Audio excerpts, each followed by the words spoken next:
بسم اللہ الرحمن الرحیم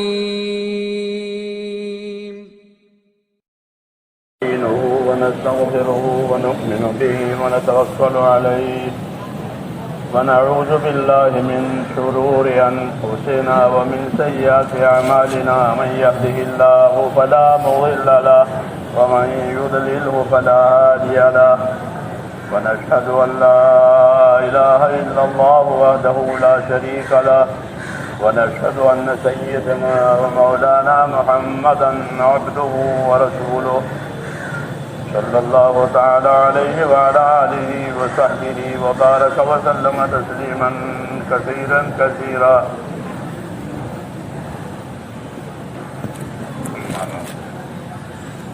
میرے پیارے بھائیو، ابھی جو حضرات کھڑے ہیں وہ بیٹھ جائیں تو اچھا ہے.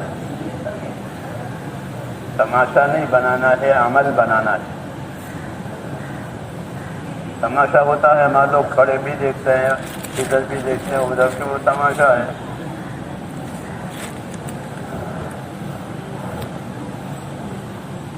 ہمارے ہاں تماشے کی، کھیل کی کوئی چیز نہیں ہے. جو کچھ ہے وہ عمل ہے اور آخرت بنانے کی ترتیب ہے کہ مرنے کے بعد کی زندگی بن جاوے، یہ اس کی ترتیب ہے. اس لیے درخواست ہے کہ بیٹھ کر کے بات سنیں تو نیت کے ساتھ بات سنیں. یہ نیت سے نماز پڑھیے، نیت سے بات سنیں.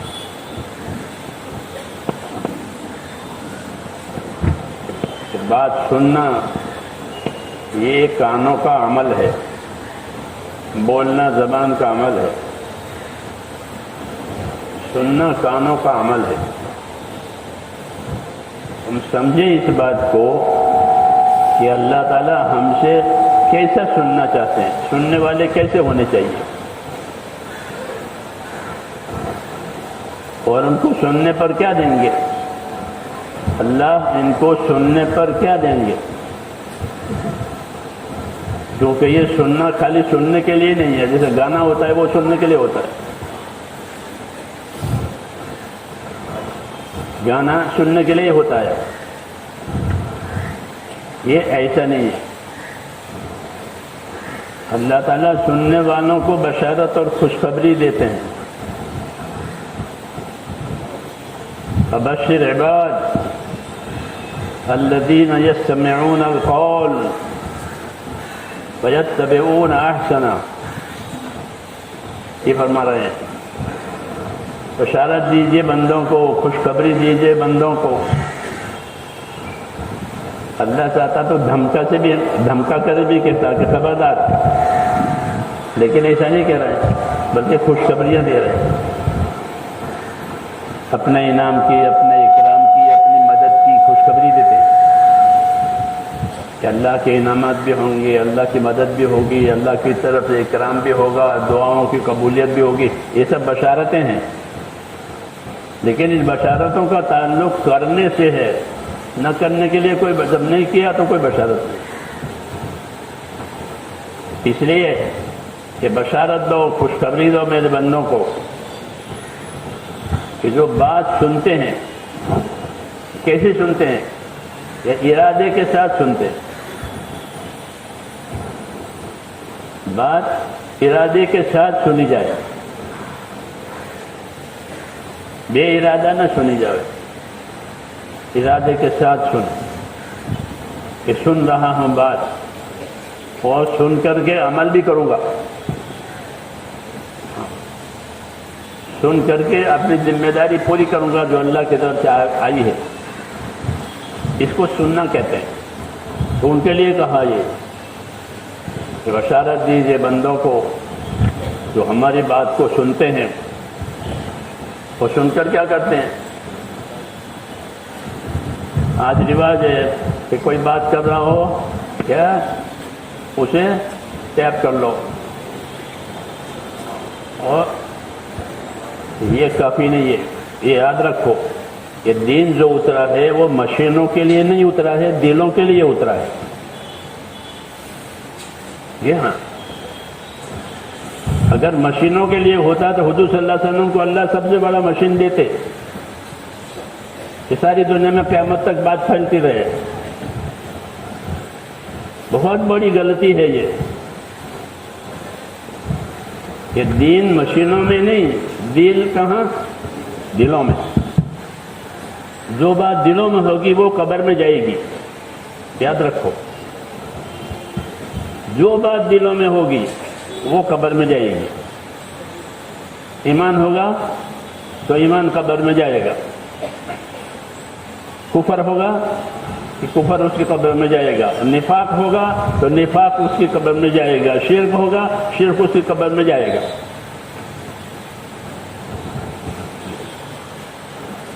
تو دین جو ہے میرے بھائیوں مشینوں پر نہیں آیا ہے، تو کس پر آیا ہے؟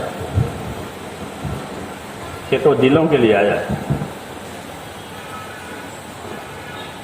اسے اس کو اندر اترنا چاہیے. جیسے دوا اندر اترے تو فائدہ دے.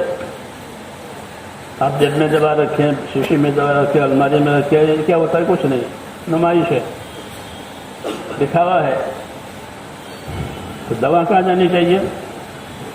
حضرت فرماتے ہیں دوا جس طرح جسم میں جاتی ہے فائدہ دیتی ہے، اس طرح دین دل میں جائے گا تو فائدہ ہوگا. کیونکہ وہ دلوں پر ہی اترا ہے. حضور صلی اللہ علیہ وسلم پہ وحی آتی تھی، وہ دل پر اترتی. اس وقت آپ کی حالت بدل جاتی تھی. جب وحی اترتی تھی وہ دل پر اترتی تھی. اس لیے دلوں کی دین کی جگہ یہ تو دل ہے، مشین نہیں ہے. آج یہ ہو گیا اور پھر وہ مشین کھو گیا تو وہ کام بھی، وہ بات بھی کھو گئی. ہمارا ایک عزیز تھا، اس نے بہت سی تقریر کاپی بھی لکھ رکھی تھی، وہ کاپی کھو گئی.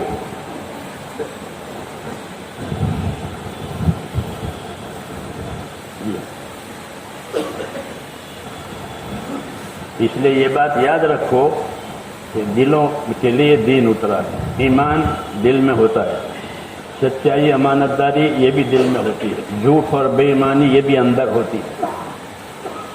اسی کو لے کے آدمی جائے گا جو اندر ہے. وہ اندر کیسے اترے اس کے لیے یہ محنت دی ہے کہ جب اس کی محنت کرو گے تو اندر اترے گا. کیا اترے گا؟ اندر یقین اترے گا. کیا اترے گا؟ اندر یقین اترے گا کہ اس سے یہ ہوگا. یقین اتارنے کے لیے اللہ نے محنت پیدا کی ہے. جس کام کی محنت کرے گا آدمی اس کام کا یقین اس کے اندر اترے گا. اس لیے محنت ہے. یہ لوگ اس کو باتوں سے سمجھنا چاہتے ہیں، باتوں سے تو سمجھ تھوڑا ہے لیکن محنت سے زیادہ سمجھنا. جو معذور گونگے ہوتے ہیں وہ ان کو کام سمجھ میں آ گیا. ہاں کام سمجھ میں آ گیا، وہ کام کرتے ہیں اور ملکوں میں جا کے کام کرتے ہیں. کیوں؟ کہ ان کے دل میں بات اتر گئی، وہ بات نہیں کر سکتے. اس لیے ہم یہ نیت کریں کہ اس کام کے لیے ہم محنت کریں گے. کہ محنت کی وجہ سے یہ بات اندر یقین اترتا ہے، پھر کچھ کہنے کی ضرورت نہیں پڑتی. آدمی کی محنت یہ اندر یقین اتارتی ہے، اور کوئی چیز اندر نہیں اتارے، اس کی محنت اندر اتارتی ہے. دیکھو ایک ہمارے ہاں مٹکے بنتے ہیں، ایک مٹی کے برتن بنتے ہیں. مٹی ہے، گارا ہے، گارا ہے، کوئی قیمتی مٹیریل نہیں ہے.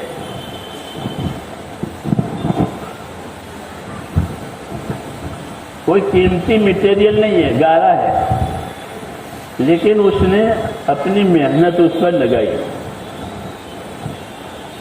ایک مٹکا تیار ہو گیا. ایک سراہی تیار ہو گئی۔ آدمی کی محنت سے شکلیں بنتی ہے، حضرت فرماتے تھے لوگوں کی محنت سے باہر شکلیں بنتی ہے۔ ایک مٹکا تیار ہو گیا، ایسے 100 مٹکے بنا دیے، 100 گھڑے بنا دیے اپنی محنت سے۔ اب مال تیار ہو گیا، یہ کمار قرض دار تھا مثال کے طور پر، قرضے والا آیا کہ آپ نے دکان کا وہ بل ابھی تک نہیں دیا، یہ کہے گا دکان کا بل ابھی تک آپ نے دیا نہیں ہے، تو وہ اس کو بتائے گا دیکھو جی یہ مال ہے، یہ 100 مٹکے ہیں، یہ 100 ہیں، یہ جیسے ہی مل جائے گی آپ کے پیسے دودھ سے دھو کے دوں گا، پانی سے نہیں، دودھ سے دھو گا، یعنی پوری۔ کیونکہ اس کو اپنی اس محنت کی وجہ سے اس کا یقین ہو گیا ہے کہ اب یہ میرا مال ہے، اب مٹی نہیں ہے، یہ میرا مال ہے، اور اس مال سے مجھے کچھ ملے گا۔ اگر یہ یقین نہ ہو تو کبھی نہ بنا لے کہ مٹی ہے، ایک شکل سے دوسری شکل میں آ گئی ہے، گارا تھا تو گاگر بن گئی، گارا تھا تو مٹکا بن گیا۔ لیکن نہیں، اس کی محنت سے جس طرح مٹکا تیار ہوا ہے، گاگر تیار ہوئی ہے، اندر یقین بھی تیار ہوا ہے۔ اگر یقین اندر نہ ہو تو کام نہ کرے، یہ پکی بات ہے، پکی بات ہے۔ اس لیے میرے دوستو، اصل دین تو اندر کا ہے، جس کا دل کا، کہ اندر اللہ تعالیٰ کا تعلق پیدا ہو جائے، دعوت کہ محنت کرو کہ اندر اللہ تعالیٰ کا تعلق پیدا ہو جائے، اللہ کا یقین پیدا ہو جائے کہ میرا اللہ ہے، میرا اللہ ہے اور وہ مجھ پر مہربان ہے۔ اس نے سب سے پہلے اپنا تعارف اپنی مہربانی سے کرایا ہے۔ بسم اللہ الرحمن الرحیم پڑھتے ہیں، اللہ الرحمن الرحیم، کہ اللہ کون ہے؟ کہ بے حد مہربان رحم کرنے والا ہے۔ اپنے نام کے ساتھ اپنا تعارف اپنی رحمت سے کرایا ہے، اس لیے تقاضا ہے کہ اللہ رحم کرے گا، اس کا یقین کرو، اور وہ ہر چیز کا مالک ہے، اس کے ہاتھ میں ہر چیز ہے، ہر چیز اس کے قبضے میں، کسی کے قبضے میں کچھ نہیں۔ نفع دینا، نقصان دینا، عزت دینا، ذلت دینا، حالات بنانا، حالات بگاڑنا، یہ کس کے ہاتھ میں ہے؟ کہ یہ صرف اللہ کے ہاتھ میں۔ اللہ اسی کو کہتے ہیں جو سب کچھ کر سکے۔ تو اللہ نے میرے دوستو ہم کو یقین دلایا ہے اپنی رحمتوں کا، کہ میں رحم کرنے والا ہوں، مہربانی کرنے والا ہوں،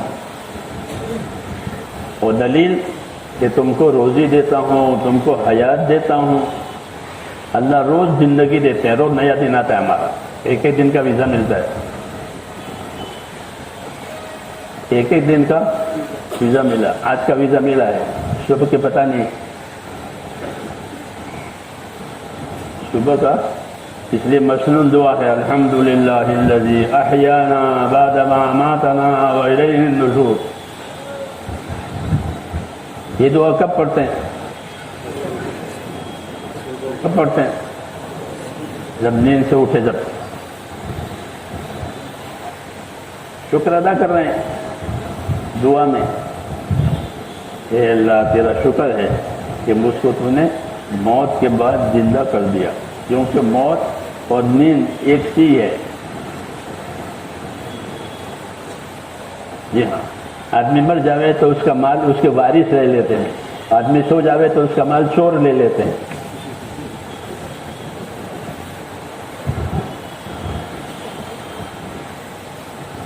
صحیح کہہ رہا ہوں غلط کہہ رہا ہوں؟ آدمی مر جائے تو اس کا مال اس کے وارث لیں گے، اس کا کچھ نہیں ہے، وہ تو مر گیا۔ وہ سو جاوے تو جی ہاں، کہ نیند اور موت ایک سے ہے. اس لیے حضور صلی اللہ علیہ وسلم شکر ادا کرتے تھے کہ مر گیا تھا، اب آپ نے مجھ کو دوبارہ زندہ کیا. الحمدللہ الذی احیانا، شکر ہے اللہ کا کہ نے مجھ کو دوبارہ زندہ کر دیا مرنے کے بعد. یہ سب اللہ تعالیٰ کی قدرت ہے کہ کہ زندگی کیا نام نیند بھی دیتے ہیں، آرام بھی دیتے ہیں، تھکن بھی پیدا کرتے ہیں. تھکن بھی پیدا ہوتی ہے آدمی میں. فرمایا تمہاری تھکن کے لیے ہم نے نیند کو پیدا کیا. آدمی تھک جاتا ہے کام کرتے کرتے تو اس کا کیا علاج؟ سو جائے. تو سونے سے اس کی تھکن ختم ہو جائے گی. جیسے کھانے سے بھوک ختم ہو جاتی ہے، پینے سے پانی پینے سے پیاس ختم ہو جاتی ہے. یہ سب اللہ تعالیٰ کے احسانات ہیں. وہ بتاتے ہیں کہ میرا معاملہ تمہارے ساتھ رحمتوں کا اور مددوں کا ہے. کہتا ہے ہاں، اگر آدمی سوچے، اس لیے سوچنا چاہیے اس کو کہ اللہ کا معاملہ ہمارے ساتھ رحمتوں کا ہے، مددوں کا ہے، برکتوں کا ہے. برکت دیتے ہیں، برکت دیتے ہیں. ایمان والوں کو برکت ملتی ہے. ایمان والوں کو جب وہ اپنے ایمان کے کام کریں گے تو ان کو برکتیں ملے گی. اور برکت دے کر دنیا کے مسائل کو آسان کر دیں گے. اس لیے انبیاء کرام اور اللہ کے نبی اللہ سے برکت مانگا کرتے تھے. اللہم بارک لنا فیما اعطیتنا ولا تحرمنا برکت ما اعطیتنا. کہ اللہ ہم کو ہمارے کاموں میں اور ہماری چیزوں میں، ہمارے اسباب میں برکت دے، برکت سے محروم نہ فرما. تو یہ سب میرے دوستو اللہ تبارک و تعالیٰ کے احسانات ہیں ہمارے ساتھ. اس کو سوچتے رہنا چاہیے. اس کو سوچنے سے اللہ کا تعلق پیدا ہوتا ہے.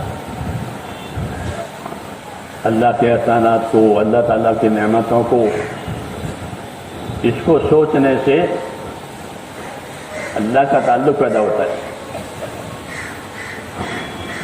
اور اللہ کا تعلق پیدا ہونا ضروری ہے. اس لیے کہ جتنے تعلقات دنیا میں ہیں وہ سب ختم ہو جائیں گے، کٹ جائیں گے. موت پر تعلقات ختم ہو جاتے ہیں. ایک تعلق اللہ تعالیٰ کا باقی رہتا ہے، اور وہ دو قسم کا ہوگا. کتنا ہوگا؟ دو قسم کا. ایک تعلق اللہ کا ایسا ہوگا بندے کے ساتھ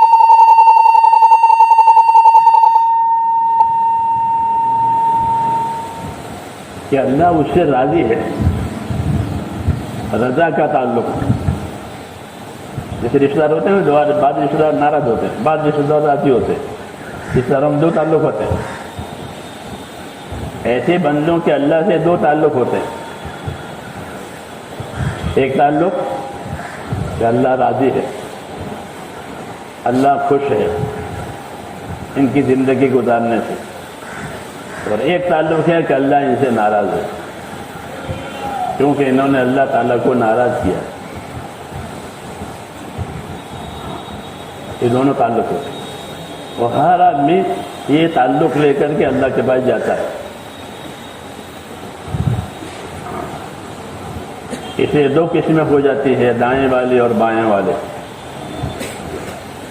ماننے والے اور نہ ماننے والے، قبول کرنے والے اور نہ قبول کرنے والے. یہ دو قسمیں ہو جاتی ہے. اس لیے ہم کو اللہ تعالیٰ نے میرے دوستوں دعوت دی ہے کہ ہم اللہ تعالیٰ کے حکموں کے ماننے والے بنیں اور اسے تعلق عبادت اور بندگی کا قائم کریں. اللہ سے ہمارا تعلق عبادت اور بندگی کا ہے کہ ہم اللہ تعالیٰ کے بندے ہیں اور عبادت کی ہم پر ذمہ داری ڈالی ہے. عبادت کا اثر یہ ہوگا کہ عبادت کی وجہ سے مدد آئے گی دنیا میں بھی اور آخرت میں بھی. پڑھتے ہیں سورہ فاتحہ میں ایاک نعبد و ایاک نستعین، ایاک نعبد و ایاک نستعین، اس کا مطلب یہی ہے کہ اللہ ہم تیری ہی عبادت کریں گے اور تجھ ہی سے مدد لیں گے، دوسرا کوئی مددگار نہیں ہے۔ مدد کرنے والا کون ہے؟ کہ مدد کرنے والا صرف اللہ ہے اور کوئی نہیں۔ اگر اللہ مدد کرے پھر کوئی کسی کی ضرورت نہیں ہے، اللہ مدد نہ کرے تو کسی کی مدد کام نہیں آئے گی۔ یہ تعلیم دی ہم کو لا الہ الا اللہ، ایک اللہ ہے، وہی عبادت کے لائق ہے، وہی کام بنانے والا ہے، وہی عزت ذلت دینے والا ہے، وہی حالات پیدا کرنے والا ہے، اسی کے ہاتھ میں سب کچھ ہے۔ اس کو بار بار سوچنا چاہیے کہ اللہ کے ہاتھ میں ہے، کیوں گھبراویں، کیوں پریشان ہو، کیوں ڈریں؟ مسئلہ کس کے ہاتھ میں ہے؟ تو مسئلہ اللہ کے ہاتھ میں ہے۔ ہاں، مسئلہ اللہ کے ہاتھ میں ہے۔ دنیا کے حالات آئیں گے جائیں گے، جیسے بچپن آیا چلا گیا، جوانی آئی چلی گئی، بڑھاپا آیا چلی گئی، موت آئی۔ یہ حالات ہر آدمی کی زندگی، ہر آدمی کی ذات پر گزرتے ہیں یہ حالات۔ ایسے نہیں کہ اب حالات پیدا ہو گئے، نہیں، حالات تو ہر آدمی کی زندگی پر آتے ہیں۔ پہلے بچپنا تھا، پھر وہ گزر گیا، پھر جوانی آئی، پھر وہ گزر گئی، پھر بڑھاپا آیا، وہ بھی گزر گیا، پھر موت آ گئی۔ یہ نہیں کہ آج حالات آئے ہیں، کہ حالات تو ہے ہی ہے۔ ہاں، ہماری زندگی حالات سے دوچار ہے، اسے نہیں گھبرانا چاہیے۔ جی ہاں، اتنی بات ہے کہ حالات میں اللہ کو ناراض نہیں کرنا چاہیے۔ کیا نہیں کرنا چاہیے؟ کہ کوئی بھی اللہ تعالیٰ کو ناراض نہ کرے۔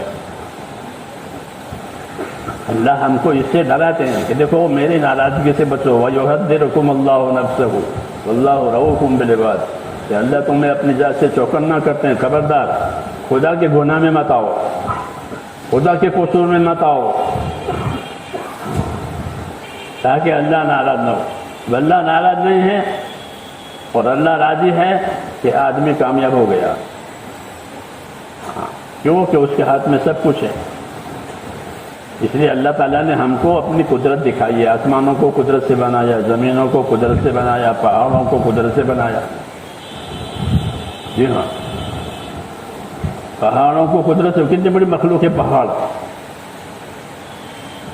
جب پہاڑ پیدا کیے تو فرشتوں نے پوچھا، زمین ہل رہی تھی، زمین کو پانی پر بچھایا ہے، زمین ہل رہی تھی، جیسے کشتی ہلتی ہے نا، تو اس کو جمانے کے لیے پہاڑ لگا دی، وجعل فی الارض رواسیا، زمین میں کھونٹے لگا دی پہاڑوں کے۔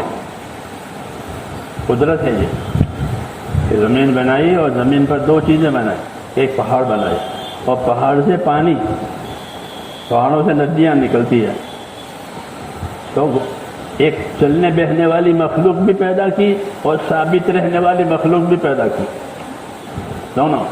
وجعل فیہا رواسیا وانہارا،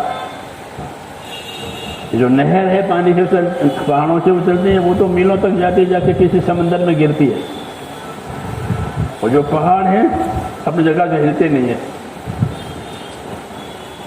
تو جب پہاڑوں کو پیدا کیا تو فرشتوں نے کہا کہ یہ تو بہت طاقتور مخلوق ہے، بہت زوردار، اس سے بھی زیادہ کوئی طاقتور مخلوق آپ نے بنائی ہے؟ فرمایا ہاں۔ تو وہ کیا کہ لوہا پہاڑ کو توڑ دے گا، لوہا پہاڑ کو توڑے گا۔ پھر پوچھا کہ لوہے سے بھی زیادہ کوئی طاقتور چیز بنائی ہے؟ کہ ہاں، آگ، وہ لوہے کو پگھل دے گی۔ آگ سے بھی کوئی طاقتور چیز بنائی ہے؟ کہ ہاں، کہ پانی، تو وہ آگ سے بھی طاقتور، آگ کو بھی فنا کرے ہو۔ کہ پانی سے بھی کوئی طاقتور چیز طاقتور چیز بنائی کہ ہاں ہوا بنائیے، وہ پانی کو اڑاوے، پانی کو سکھا دے، جب اسے بھی کوئی طاقتور چیز بنائی ہے کہ ہاں کہ وہ کیا کہ ایمان والے کا صدقہ دینا اللہ کے لیے، یہ صدقہ جو ہے ان تمام چیزوں سے زیادہ طاقتور ہے۔ تو جو عمل اللہ تعالیٰ نے ہم کو دیے ہیں میرے دوستو وہ بہت طاقتور ہے، وہی عمل ہمارے حالات بنانے والے ہیں۔ ہاں، اللہ ان عملوں کی وجہ سے حالات بناتے ہیں، اور عمل بگڑتے ہیں پھر حالات بگڑ جاتے ہیں۔ تو حدیث شریف نے یہ بات بتائی کہ یہ سب چیزیں بے شک طاقتور ہے، پہاڑ بھی وہ بھی، لیکن اس سے زیادہ طاقتور ایمان والے کا عمل ہے، کیونکہ اس عمل کی قیمت اللہ تعالیٰ کے نزدیک بہت زیادہ ہے۔ آج ہم عمل کی قیمت نہیں جانتے ہیں، اس لیے اپنے عمل کی قدر نہیں ہے۔ جو آدمی کسی کی قیمت نہ جانے تو وہ اس کی نظر میں کچھ نہ پھینک دے، ویسے ہی دے تم لے جاؤ، اور جس چیز کی قیمت جانتا ہوگا اس کو سنبھالے گا، اسے فائدہ اٹھائے گا۔ اس لیے میرے دوستو دین کی دعوت میں یہ بات بتائی جاتی ہے کہ ہر مسلمان اپنے عمل کی قیمت کو سمجھے کہ اس کا عمل کتنا قیمتی ہے۔ ابھی آپ نے عصر کی نماز پڑھی ہے، عصر کی نماز پڑھنے والے کو کیا دیں گے؟ عصر کی نماز پڑھنے والوں کو کیا دیں گے؟ اور عصر سے پہلے 4 سنتیں بھی پڑھی ہوگی بہت سو نے۔ بہت سے بندے ایسے ہوتے ہیں پابند ہوتے ہیں، انہوں نے سنتیں بھی پڑھی ہیں اور عصر بھی پڑھی ہے۔ انہیں مثال کے طور پر کہ اللہ کے ہاں عمل کی کیا قیمت ہے، جس کی تبلیغ ہے زندگی عمل والی بناؤ۔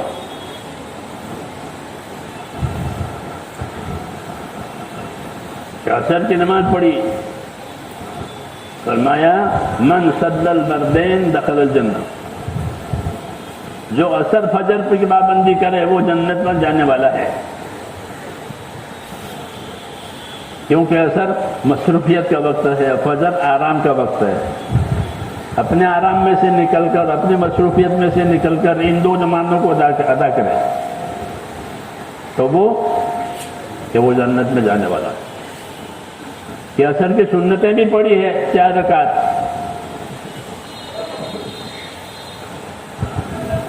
تو 4 رکعت سنت پڑھنے والے کو کیا ملے گا؟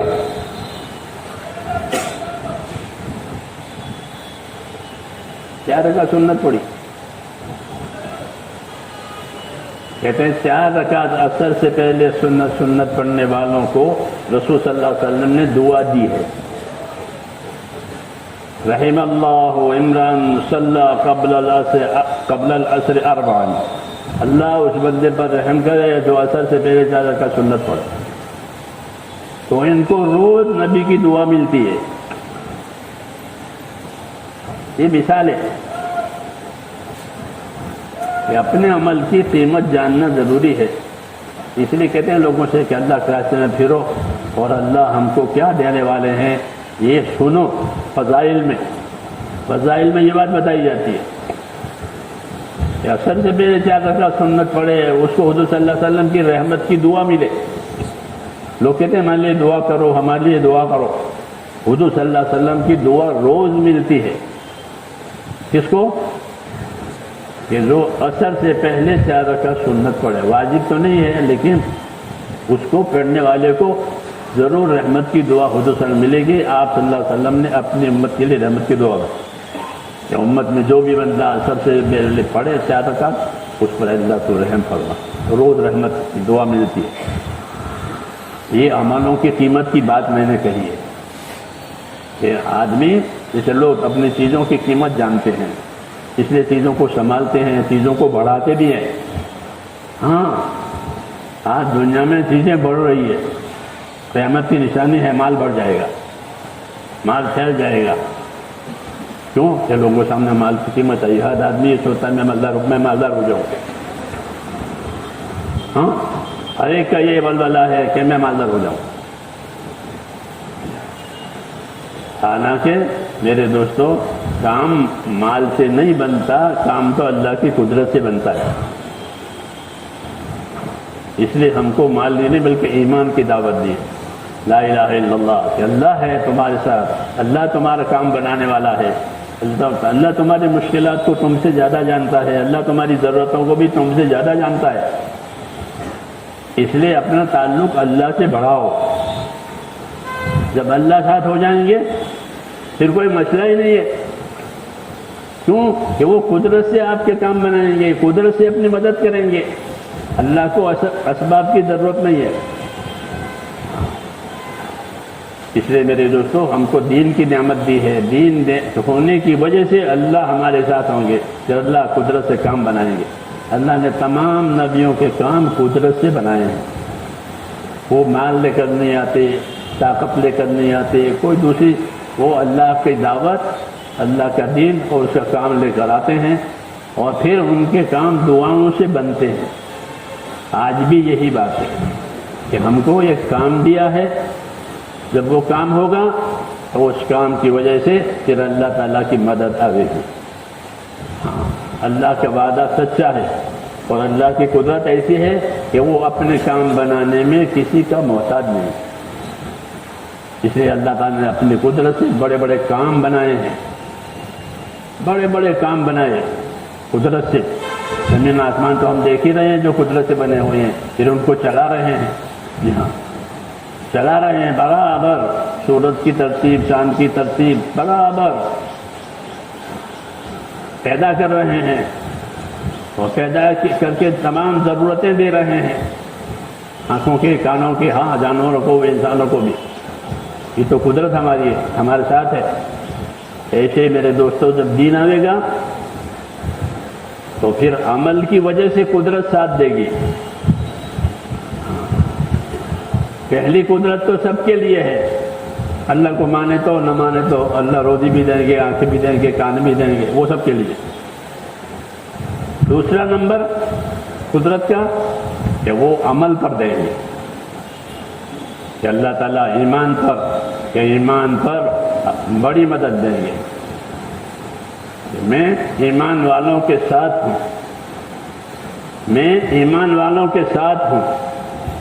تو میرے دوستو جب ہماری زندگی میں ہمارے پھر اللہ کا ہم کو ساتھ ملے گا.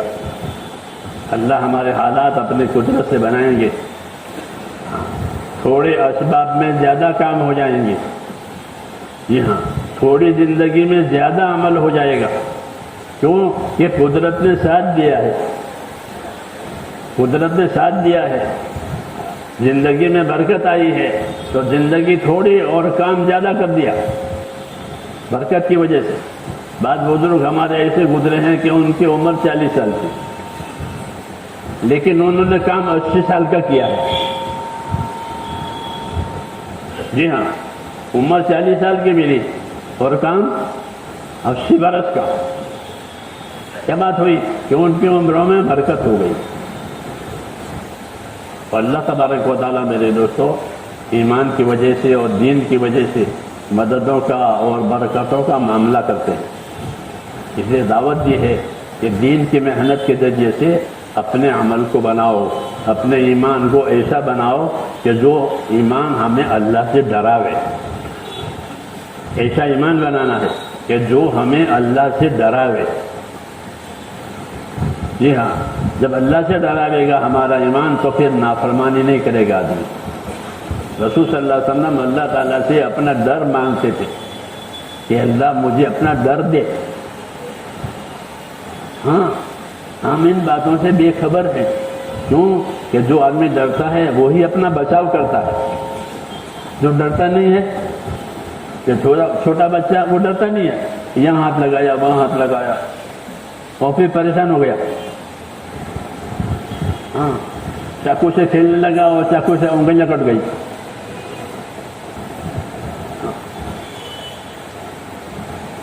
کیوں کہ وہ ڈرتا نہیں کہ چاقو ہے، یہ ماچس ہے. اس لیے میرے دوستو ہم کو یہ تعلیم دی ہے کہ ہم اپنا ایمان ایسا بناویں کہ وہ ایمان ہمیں اللہ سے ڈراوے.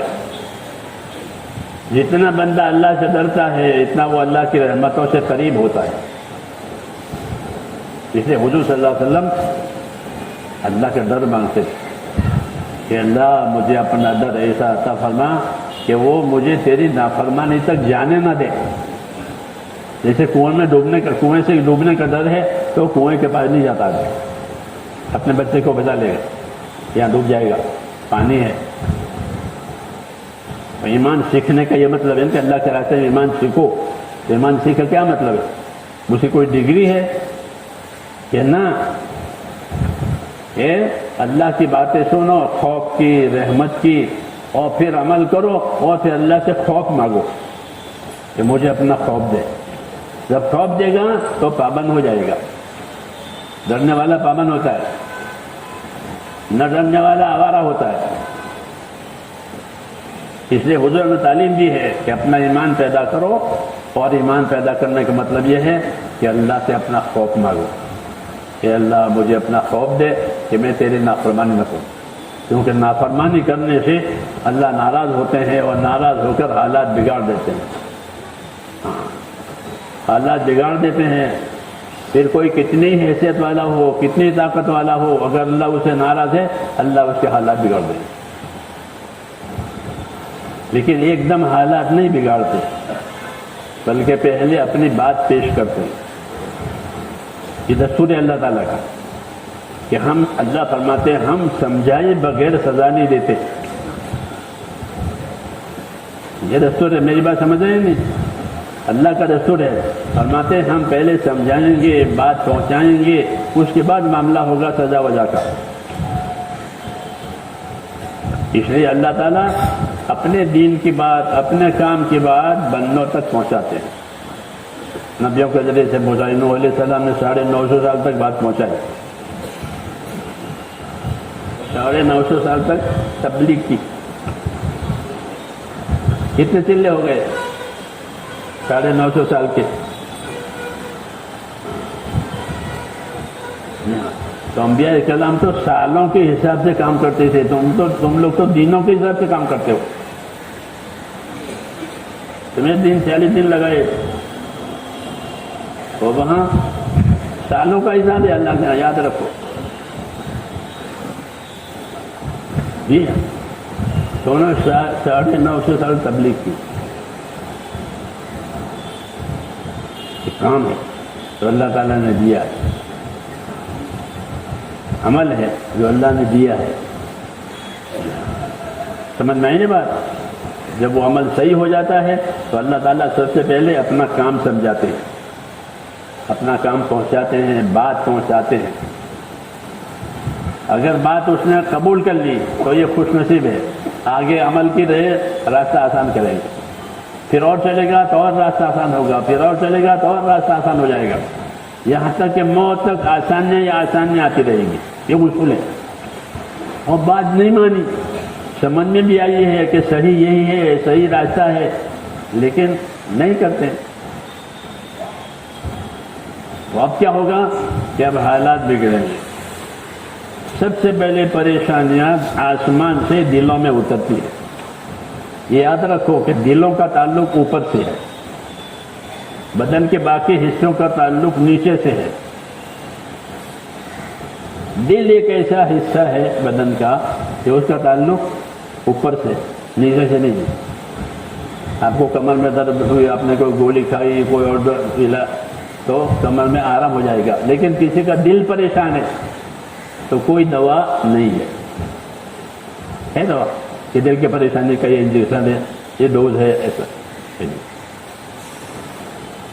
تو جب اللہ تعالیٰ کی ناراضگی ہوتی ہے تو سب سے پہلی سزا کے اندر دلوں میں پریشانیاں اتاری جاتی ہیں، وہ پریشان ہے. اور یہ یاد رکھو کہ ہر آدمی کی پریشانی کا ویلیو اتنا ہوگا جتنا اس کی ذات کا ویلیو ہے.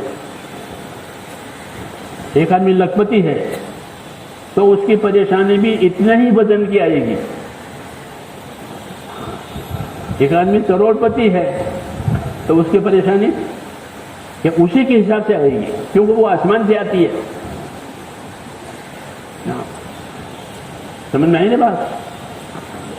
کہ اس کی پریشانی کا اتنا ہی وزن ہوگا جس کا اتنا اپنا وزن ہے. اور یہ بات اللہ کے سوا دوسرا کوئی نہیں کر سکتا. اس لیے پریشانیاں آتی ہیں، پریشانیوں کا ویلیو ہے.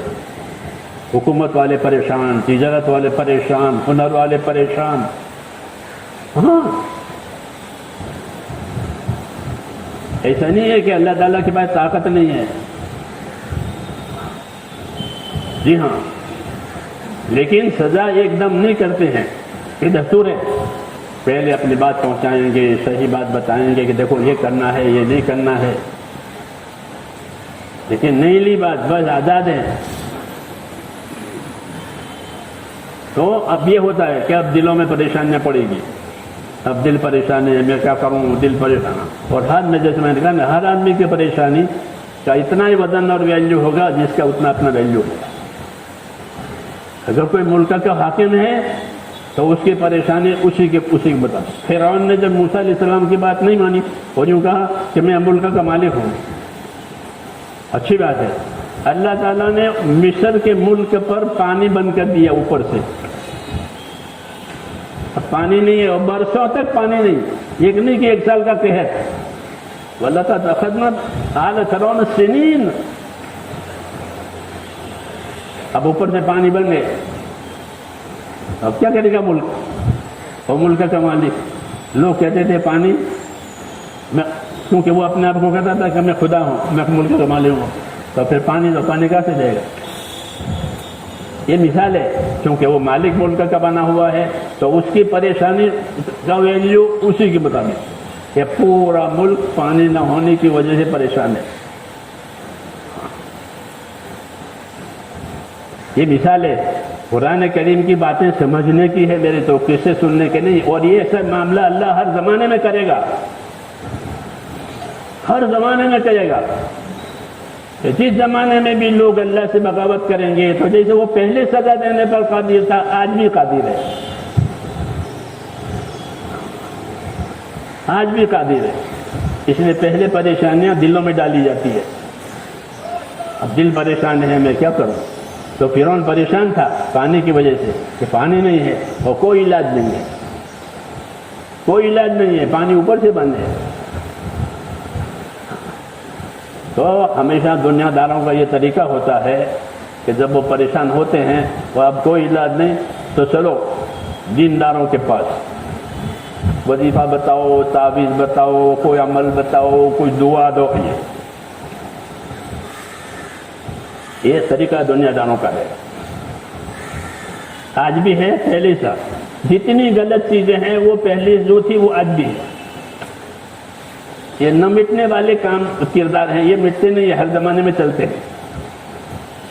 سمجھنے والے سمجھتے ہیں، نہ سمجھنے والے نہیں سمجھتے. ہر زمانے میں کہ اب ان کی چیز پھیل ہو گئی، اپنے ہو، تو اب کیا کریں؟ تو بھائی جاؤ، کوئی اللہ والا ہو، کوئی باپو ہو، کوئی وہ ہو.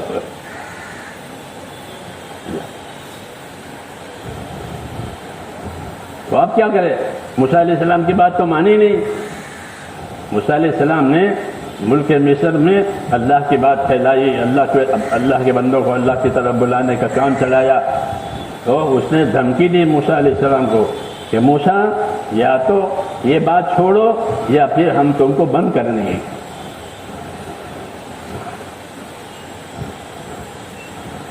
لیکن موسیٰ تو اللہ کے بھیجے ہوئے تھے، وہ تو اللہ کام کریں گے. تو اللہ کی بات پہنچی، وہ سمجھ میں بھی آئی لیکن قبول نہیں ہوئی. تو پھر یہ پریشانی آئی، یہ پریشانی آئی کہ پانی بند ہے، کوئی علاج نہیں. ہاں، اللہ کی پکڑ بہت سخت ہوتی ہے. تو اب کہاں جائیں؟ تو موسیٰ علیہ السلام ہی کے پاس آئے کہ موسیٰ، کیونکہ وہ پہچانتے تھے، یہ نہیں کہ انجانے تھے. آج بھی میرے دوستوں باطل والے جانتے ہیں کہ صحیح یہی ہے. ہاں، کوئی ڈھکی چھپی ہماری بات نہیں ہے، سب کہ صحیح تو یہی ہے مگر چلنے نہیں دینا ہے. ابو جہل بھی یہی کہتا تھا کہ صحیح تو انہی کا ہے مگر ہم چلنے نہیں دیں گے، چودراہٹ ہماری ہے. ہاں، اس کو ضدی اور عناد والے کہتے ہیں، ضدی. اور ہر زمانے میں اللہ تعالیٰ نے ضدی لوگوں کو نامراد بنایا ہے، یہ اللہ کا دستور ہے. کبھی دیر سے کبھی سویر سے، لیکن ضدی نامراد ہوں گے، یہ طے ہے. وخاب کل جبار عنید، کہ جتنے زبردست ضدی والے ہیں، ضدی والے ہیں، اللہ انہیں نامراد کرے گا. اس لیے کوئی اللہ کے کام میں ضد نہ کرے، بات قبول کرے.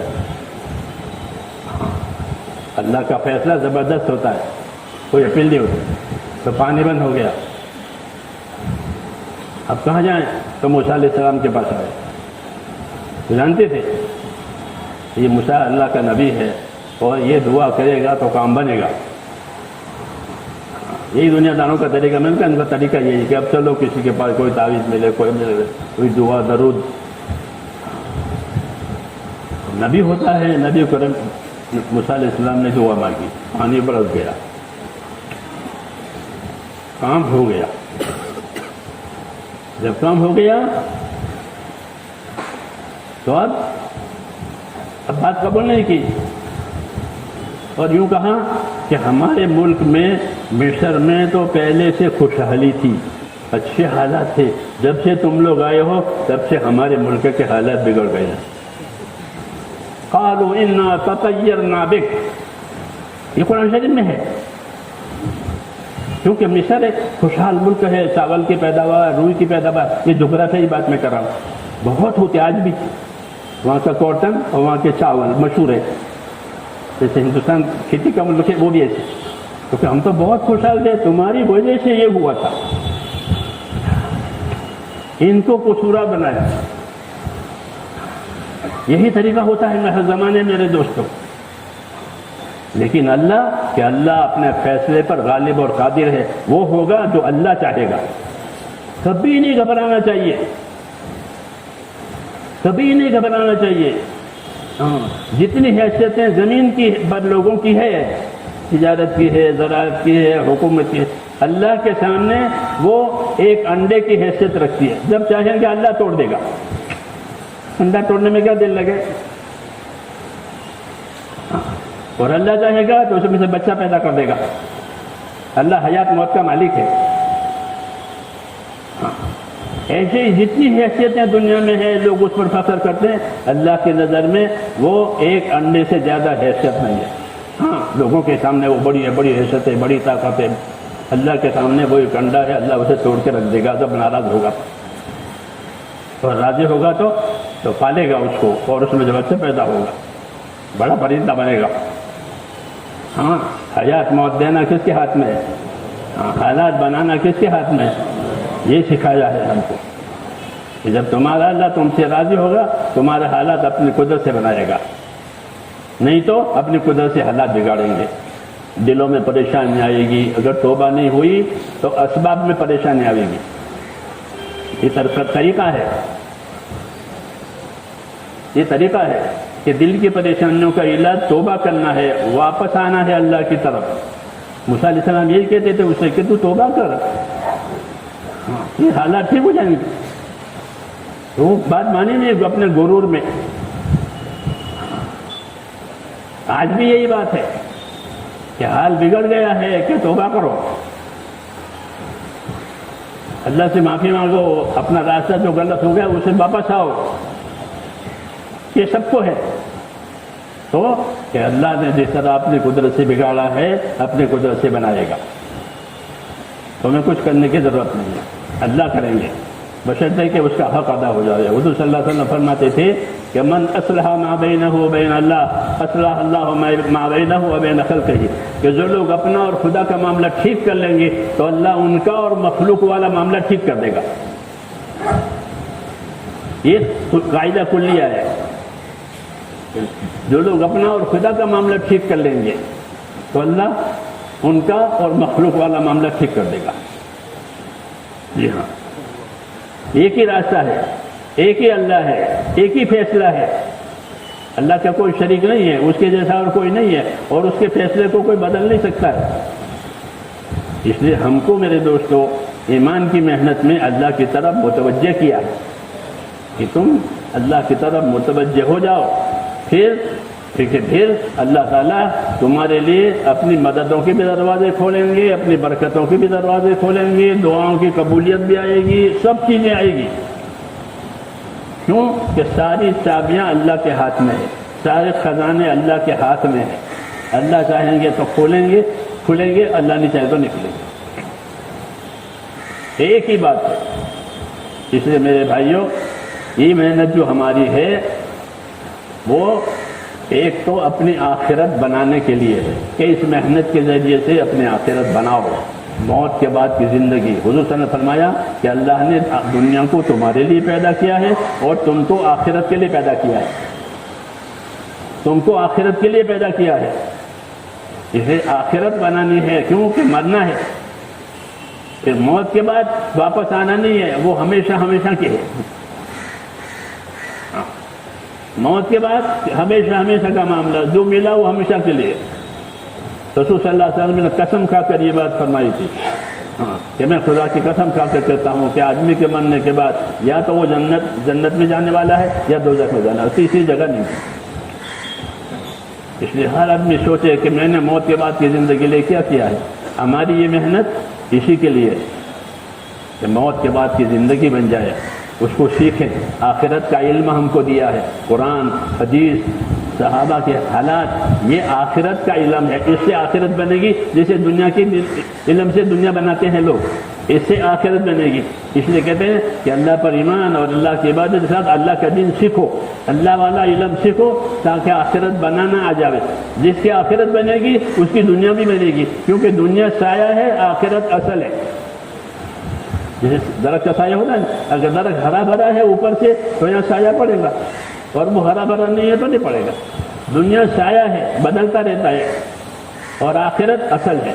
جو آدمی آخرت کی فکروں میں رہے گا، اللہ اس کی دنیا کی فکروں میں مدد کرے گا، اور جو دنیا کی فکروں میں رہے گا، فرماتے ہیں مجھے ایسے بندوں سے کوئی لینا دینا نہیں ہے، کہیں بھی جا کے یہ مر جائے مجھے ان کی کوئی پرواہ نہیں ہے۔ یہ حدیثوں میں ہے کہ انہوں نے اپنی فکریں صرف اپنی دنیا بنانے کی ہے کہ مجھے ایسوں سے کوئی لینا دینا نہیں ہے، کہیں جا کے وہ ہلاک ہو جائے مجھے کوئی پرواہ نہیں۔ لیکن جب میرے قسم آخرت والے بنیں گے تو اللہ تعالیٰ ہمارے مسائل کو، ہمارے کاموں کو اپنے ہاتھ میں لے گا اور بنائے گا ہمارے کاموں کو۔ یہی راستہ ہے نبیوں کے ذریعے سے۔ اس محنت کا بھی یہی مقصد ہے کہ ہماری زندگی کا رخ آخرت کی طرف ہو جائے اور زندگی عمل پر پڑ جائے۔ پھر اللہ تعالیٰ آہستہ آہستہ اپنی قدرتوں کو ظاہر کریں گے۔ جیسا حضور صلی اللہ علیہ وسلم یتیم پیدا ہوئے تھے، باپ بھی مر گئے، ماں بھی، چچا بھی، اور خاندان بھی مخالف ہو گیا، لیکن سارا کام اللہ کی مدد سے ہو گیا۔ ہاں، آپ نے اپنا کام جاری رکھا ان حالات میں، اللہ حالات دھیرے دھیرے بناتے چلے گئے اور سارا کام بن گیا، یہاں تک کہ دشمن بھی دوست ہو گئے۔ سب سے بڑی بات، جو دشمن تھے وہ دوست ہو گئے، توبہ کی انہوں نے۔ اور یہی مقصد ہے، ہماری کسی سے دشمنی نہیں ہے، ہماری تو دعوت ہے کہ اللہ کی رحمت میں آؤ۔ اب جو آئے گا وہ فائدہ اٹھائے گا، نہیں آئے گا اپنا نقصان کرے گا۔ سب کے لیے حضور صلی اللہ علیہ وسلم کو رحمت بنایا ہے، لیکن آپ کی رحمت کا ظہور ہماری محنت اور ہماری زندگیوں سے ہوگا۔ لوگ حضور صلی اللہ علیہ وسلم کی رحمت ہمارے عملوں سے پہچانیں گے۔ اس لیے میرے دوستوں، ہم کو عمل کی دعوت دی ہے کہ ہم اپنے آپ کو عمل پر لگائیں اور صبر بھی کریں اور شکر بھی کریں اور ہمت بھی کریں۔ ہاں، بڑا کام ہے، آسان ہے، بڑا بھی ہے اور اس میں آسانی بھی ہے، سادہ کام ہے، غریب امیر سب کر سکتے، لیکن کام اتنا بڑا ہے کہ اس کی وجہ سے آسمان سے مدد آئے گی۔ ہاں، ایسی بات ہے۔ اس لیے میرے بھائیوں، ارادے کرو انشاءاللہ کہ اس کام کو کرنا ہے۔ ہم اسی کے لیے پیدا ہوئے ہیں، اپنی آخرت بنانے کے لیے اس کام کو کرنا ہے۔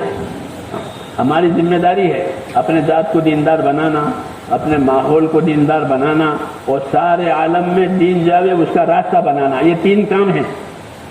اپنی ذات سے دیندار بننا، کیونکہ ہر آدمی کو قبر میں اس کا دین پوچھیں گے، اپنا دین بتاؤ۔ اس لیے اپنی ذات سے دیندار بننا، اپنے ماحول کو دیندار بنانا۔ ماحول میں دینداری ہوگی تو ہم دین پر آسانی سے چل سکیں گے۔ جی ہاں، اور ماحول میں دینداری نہیں ہوگی تو مشکل پڑے گی۔ اس لیے ماحول میں بھی محنت کریں گے، مقامی کام کرو، یہ اپنا ماحول ہے، ماحول کی دینداری۔ اور تیسرا کام کہ اپنی جان مال جو اللہ نے ہم کو دی ہے وہ اس لیے دی ہے، اپنی جان مال سے ایسی فکر کریں، ایسا سوچیں کہ یہ کام ساری دنیا میں جائے اور ہر جگہ کے لوگ اس کام سے فائدہ اٹھائیں، اپنی زندگی کو بنائیں۔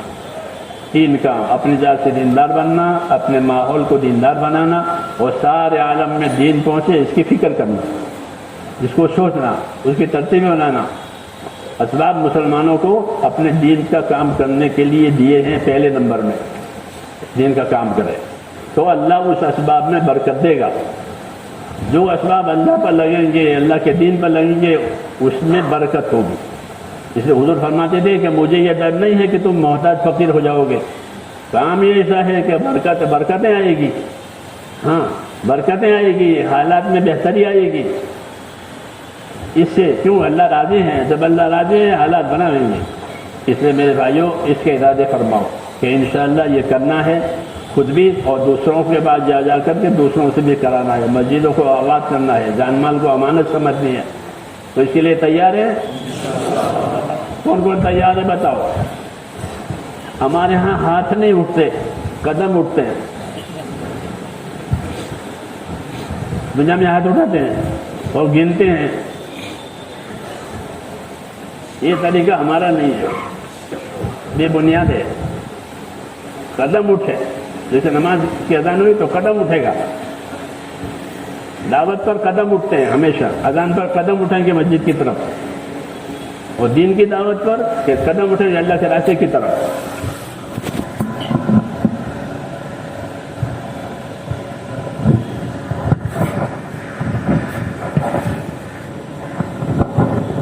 بھائی جو نقد تیار ہو کر آئیں ذرا کھڑے ہو جائیں تو ماشاءاللہ۔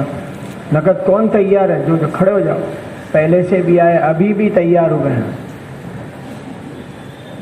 ابھی بات سنی ایمان بنا، ایسے کھڑے ہو جاؤ اپنی جگہ، پہلے سے بھی تیار ہو کر ابھی بھی تیار ہوئے ہیں، دل میں ارادہ اللہ نے ظاہر کر، کھڑے ہو جاؤ اپنی جگہ، کھڑے ہو جاؤ، کھڑے ہو جاؤ ماشاءاللہ، اور کھڑے ہو جاؤ، اور کھڑے ہو جاؤ ماشاءاللہ ماشاءاللہ، اور کھڑے ہو جاؤ بھائی، اور کھڑے ہو جاؤ۔ دیکھو ماشاءاللہ کچھ نئے چہرے بھی ہیں جو ابھی تیار ہوئے ہیں، اور کھڑے ہو جاؤ بھائی، پیچھے بیٹھے ہوں آگے ہوں جہاں ہوں اپنی جگہ کھڑے ہو جاؤ ماشاءاللہ۔ دیکھو وہاں بھی کھڑے، اور جہاں ہیں وہاں کھڑے ہو جاؤ بھائی، ابھی دل میں بات اللہ نے ڈالی ہو بالکل ہمت سے کھڑے ہو جاؤ، دیکھو ماشاءاللہ ماشاءاللہ، اور کھڑے ہو جاؤ، اور کھڑے ہو جاؤ، تیار ہو گئے وہ تو ہے، اور بھی ماشاءاللہ دیکھو نئے نئے چہرے اللہ کھڑے کر رہے ہیں ماشاءاللہ، اور بھی پیچھے بھی دیکھو ادھر بھی بہت سارے، بھائی ذرا کھڑے ہو جاؤ اپنی جگہ پر۔ ہاں یہ سب ساتھی اس طرف آ جاؤ بھائی، اس طرف بھائی، ذرا ان کو سہولت کر دو، اس طرف آ جاؤ، اس طرف ہو جاؤ بھائی، ذرا جلدی کرو بھائی، جلدی کرو، ان کو سہولت کر دو بیٹھنے والوں۔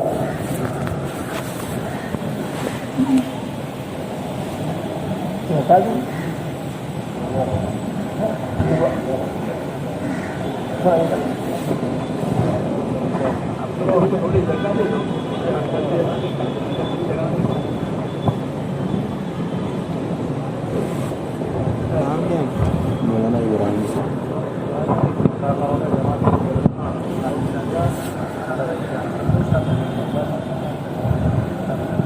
بھائی جو ساتھی یہاں پر کھڑے ہوئے ہیں، جو پہلے سے تیار ہو کے اور نقد بھی ہیں، وہ سارے کے سارے مصافحہ کر کے مسجد کے اندر کے حصے میں آ جانا۔ ابھی ان کی ترتیب بنانی ہے، مصافحہ کر کے فوراً سب اندر جائیں گے۔ مصافحہ صرف جماعت میں جانے والوں کا ہی ہوگا اور کسی کا نہ ہوگا، اور اللہ کو سب معلوم ہے۔ ابھی دعا ہوگی، بیٹھو اندر دعا کر لیں، جلدی جماعت میں جانے والے مصافحہ کر لو، فضل بھائی اندر چلے جاؤ نا، ناصر جی اندر چلے بھائی، صرف جماعت میں جانے والے، بھائی تم جماعت میں جا رہے ہو، سلام کرو، مصافحہ کرو، آگے بڑھو۔ جو نقد تیار ہوئے وہ بھی پہلے سے تیار ہو گئے، وہ بھی اندر ایک جگہ جمع ہو جاؤ، سب جلدی جمع ہو جاؤ۔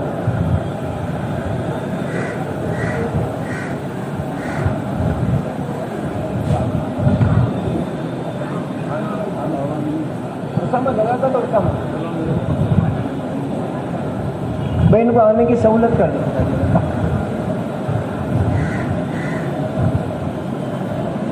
سلام کرو، مصافحہ کرو۔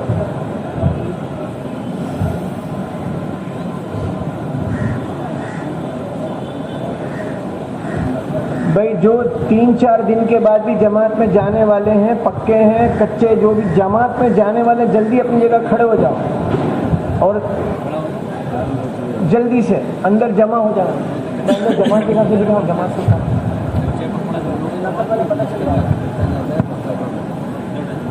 بدل بھائی نقد والے پہ پتہ چلے گا کون ہے. سلام کر کے بسا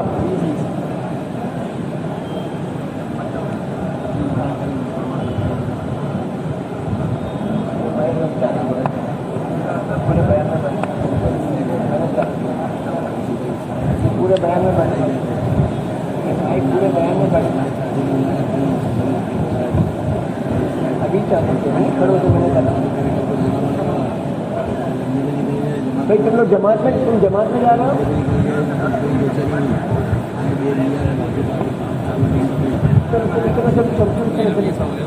چلو بھائی جلدی چلو.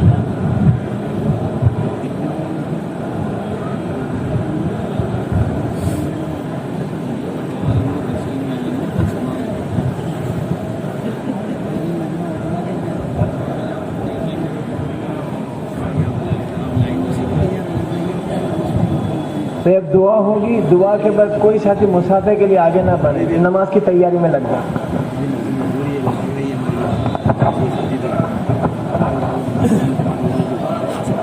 دیکھو بھائیو، ایک ضروری بات یہ ہے کہ دعا صرف اجتماع میں نہیں کرنی ہے، بلکہ دعا ساری عمر مانگنی ہے. ہم اجتماعی دعا اس لیے مانگتے ہیں تاکہ لوگ انفرادی طور پر بھی دعا مانگنا سیکھیں. اپنے گھروں میں بھی دعا مانگے، اپنے ضرورتوں میں ہر جگہ دعا مانگے. دعا تو ہر جگہ مانگ سکتے ہیں. دعا مومن کا ہتھیار ہے.